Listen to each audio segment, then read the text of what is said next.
खबरों की शुरुआत इस वक्त की बड़ी खबर के साथ करते हैं। आपको बताते हैं अफगानिस्तान में बड़ा बम धमाका हुआ है। धमाके में 11 लोगों की मौत, धमाके में 30 अफराद जख्मी। मकतूल गवर्नर के जनाजे में हुआ धमाका। तो ब्रेकिंग न्यूज लगातार आपकी टीवी स्क्रीन पर। अफगानिस्तान में बड़ा धमाका हुआ है। इस बम धमाके में 11 लोगों की मौत हो चुकी है। धमाके में 30 अफराद जख्मी हुए हैं। मकतूल गवर्नर के जनाजे में यह धमाका हुआ है। ब्रेकिंग न्यूज लगातार आपकी टीवी स्क्रीन पर। बम धमाके को लेकर आपको बता दें, अफगानिस्तान में बड़ा बम धमाका जिसमें 11 लोगों की मौत हुई है। धमाके में 30 अफराद अब तक जख्मी हुए हैं। मकतूल गवर्नर के जनाजे में यह धमाका हुआ है।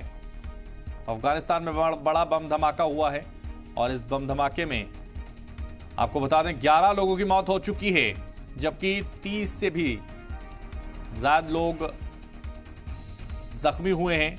मकतूल गवर्नर के जनाजे में धमाका हुआ है। धमाके में 11 लोगों की मौत हो चुकी है और 30 लोगों के जख्मी होने की खबर। इस वक्त की बड़ी जानकारी, ब्रेकिंग न्यूज लगातार आपकी टीवी स्क्रीन पर।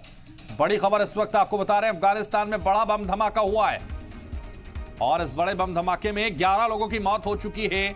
यह बड़ी खबर इस वक्त आपकी टीवी स्क्रीन पर। धमाके में 30 अफराद जख्मी हुए हैं। तो अफगानिस्तान से बड़ी खबर इस वक्त, मकतूल गवर्नर के जनाजे में हुआ धमाका। धमाके में 11 लोगों की मौत हो चुकी है।